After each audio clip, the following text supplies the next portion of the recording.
शादी के दिन बेटे की असलियत देखकर माँ रोने लगी। जी हाँ दोस्तों, आज मेरे इकलौते बेटे शशांक की तीसरी शादी है।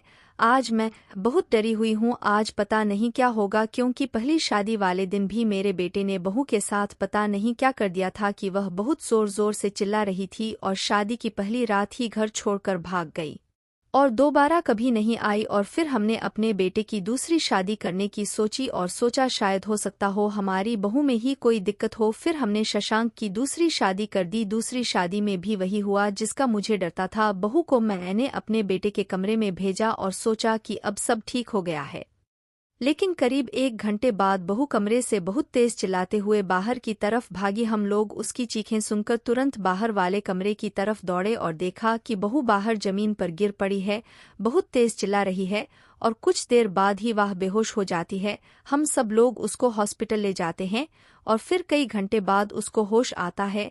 हम बहू से पूछते हैं कि बेटा क्या हुआ था कमरे में जो तुम्हारी ऐसी हालत हो गई, लेकिन वह कुछ भी नहीं बोलती है और डॉक्टर कहते हैं कि आप अपनी बेटी को ले जा सकते हैं।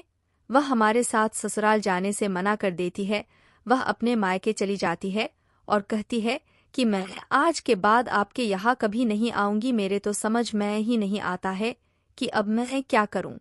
अपने बेटे से पूछती हूँ तो वह कुछ बोलता ही नहीं है और बातें टाल देता है। जब ज्यादा फोर्स करो तो वह घर छोड़कर चला जाता है। इसी राज से पर्दा उठाने के लिए आज मैं अपने बेटे की तीसरी शादी कर रही हूँ। मैं देखना चाहती हूँ कि आखिर उस कमरे में होता क्या है जो बहू दोबारा उस कमरे में जाने को तैयार नहीं होती है। आखिर मेरा बेटा उनके साथ करता क्या है। और मैंने अपनी तीसरी बहू को बड़ी मुश्किल से इस शादी के लिए मनाया है।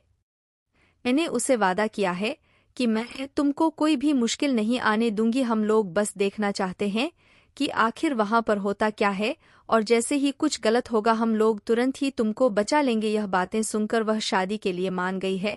शादी की सारी रस्में हो जाने के बाद मैंने अपनी बहू को अपने बेटे के कमरे में भेजा और मैं भी उस कमरे में चुपचाप एक कोने में छुप गई और इंतजार करने लगे कि कब मेरा बेटा आएगा। मैंने बाहर भी कई लोगों को खड़ा कर दिया था और कह दिया था जब मैं आवाज दूं तो तुरंत कमरे में चले आना। मेरा बेटा शशांक कमरे में आया और बहू पलंग पर बैठी थी। शशांक उसके बगल में ही बैठ गया। शशांक बहू से कहने लगा, तुमने यह शादी क्यों की? मुझे यह सब नहीं पसंद है।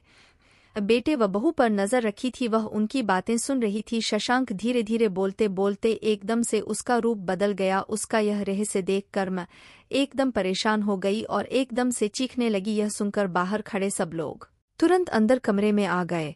उन्होंने तुरंत बहू को कमरे से बाहर ले गए और शशांक को जोर से पकड़ लिया। आज अपने बेटे का सच जानकर मैं बहुत शर्मिंदा हूँ। फिर एक बड़े से डॉक्टर के पास गई और उनको उस रात की सारी बात बताई कि उस रात को जब मेरे बेटे ने बहू को देखा तो वह एकदम से गुस्सा हो गया था। उसकी आंखें एकदम लाल हो गई थी। वह बहू के कपड़े फाड़ने लगा था। वह एक भयानक शैतान की तरह लग रहा था कि मानो जैसे बहू को खा जाएगा। डॉक्टर ने बताया कि उसको एक खास बीमारी है जिसमें वह लाल जोड़े में किसी भी लड़की को देखता है तो वह ऐसा ही व्यवहार करता है। हमने कई महीनों तक उसका इलाज किया और वह पूरी तरह से ठीक हो गया। आज शशांक के 2 बच्चे भी हैं। आज शशांक अपनी पत्नी के साथ अच्छी जिंदगी जी रहा है।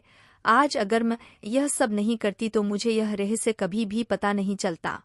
दोस्तों, इसीलिए जिंदगी में कभी हार नहीं माननी चाहिए। परेशानी को मत सोचो मेरी जिंदगी में कितनी परेशानी व कितनी दिक्कतें हैं, बल्कि उस परेशानी का हल क्या है उसके बारे में सोचो। अगर आपको हमारी कहानी अच्छी लगी हो तो एक लाइक जरूर करें और चैनल को भी सब्सक्राइब करें। धन्यवाद।